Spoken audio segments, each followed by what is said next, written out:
एक मिनट, ये जरा तस्वीरें देख लीजिए मंच की, कुछ उस वक्त जो आपने शायद ना देखी हो, कैसे जमीन पर घुटने टेक करके जनता के सामने प्रणाम कर रहे हैं। दंडवत प्रणाम ही समझिए इसको आप। और ये जीत कितनी बड़ी है, ये उस जो आशीर्वाद मिला है प्रधानमंत्री नरेंद्र मोदी को, उनकी पार्टी को, उसका धन्यवाद जिस तरीके से वो दे रहे हैं, उस आशीर्वाद का जवाब जिस तरीके से दे रहे हैं। माननीय प्रधानमंत्री, परम आदरणीय प्रधानमंत्री श्री नरेंद्र मोदी। जनता जनार्दन होती है, नेता भाषणों में बहुत कहते हैं, लेकिन ऐसी तस्वीरें कम आती हैं जब आप उसी रूप में उसका धन्यवाद भी करें। बिल्कुल सौरभ, और निश्चित तौर पर प्रधानमंत्री के इमोशनल के हिसाब से सोचें कि वो सपना जो कि श्यामा प्रसाद मुखर्जी जो फाउंडर मेंबर, उस जन्मभूमि में बीजेपी की सरकार नहीं है, ये मलाल उनको हमेशा ही रहता था। और पार्टी के लिहाज से वो मलाल, दूसरा देश के प्रधानमंत्री के लिहाज से ये मलाल कि अगर उस राज्य में कुछ ऐसा हो रहा है जो कि नेशनल सिक्योरिटी के लिए चैलेंज है, उस चीज़ को दूर नहीं किया जा सका। तो अगर इन सारी चीज़ों में अब जब बंगाल की जनता ने वैसा मैंडेट देकर उस काम को किया तो समझा सकता है कि पीएम की भावनाएं किस प्रकार से बंगाल के लोग मुझे तो किसी और राज्य में चुनावी जीत के बाद ऐसा रिएक्शन नहीं याद है। किसी और राज्य की जीत से इसकी तुलना भी नहीं की जा सकती। बीजेपी नेताओं से अगर आप बात करें तो जिस प्रकार का इमोशन उनका नजर आता है बंगाल की विक्ट्री को लेकर, उसमें किसी भी और राज्य से इसकी तुलना सौरभ नहीं की जा सकती।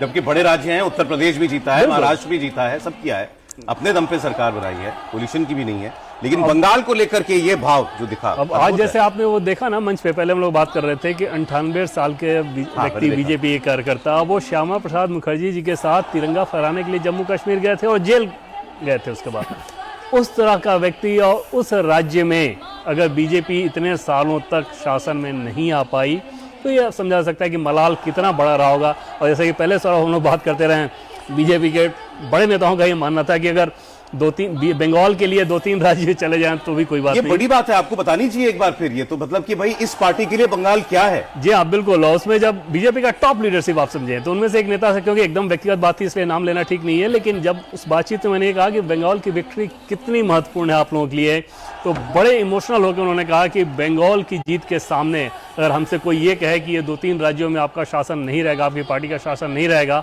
और बदले में बंगाल मिल जाएगा, हम लोग सहर्ष उसको लेना चाहेंगे, क्योंकि बंगाल हमारे लिए इमोशनल इशू है। हमें हर हाल में बंगाल में बीजेपी की सरकार चाहिए, हमें वहाँ पे सपोर्ट चाहिए। तो इस कदर का अगर इमोशन हो, वो एक सामान्य पॉलिटिकल स्टेट नहीं था कि चलो एक और राज्य में बीजेपी की सरकार बन गई, बल्कि हर बीजेपी के नेता का, हर कार्यकर्ता का सीधे सीधे ये इमोशन जुड़ा होता। सोचिए, कहा यह जाता है, बीजेपी का एक प्रमुख नारा है कि जहां बलिदान हुए मुखर्जी वो कश्मीर हमारा है, लेकिन जहां जन्म लिए श्यामा प्रसाद मुखर्जी वो जन्म बीजेपी, वो भूमि बीजेपी के लिए नहीं थी।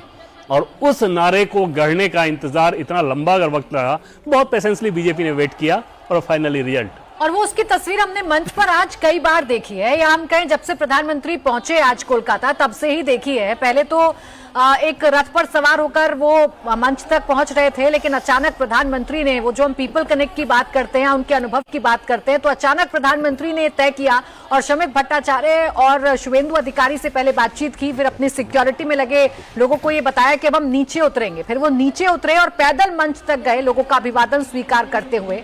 और मंच पर जब प्रधानमंत्री पहुंचे तो अपने सबसे पुराने कार्यकर्ता का सम्मान जिस तरीके से प्रधानमंत्री ने आज किया है वो हमने देखा। उनको शॉल उड़ाया और जिस वक्त गले लग रहे थे, उनसे बातचीत कर रहे थे, उस वक्त प्रधानमंत्री की आंखें भी नम थीं। तो ये बताता है कि पश्चिम बंगाल कितना इमोशनली जरूरी था बीजेपी के लिए। मुझे एक ही इंसिडेंट, सॉरी मैं आपको रुका, एक ही इंसिडेंट मुझे याद है।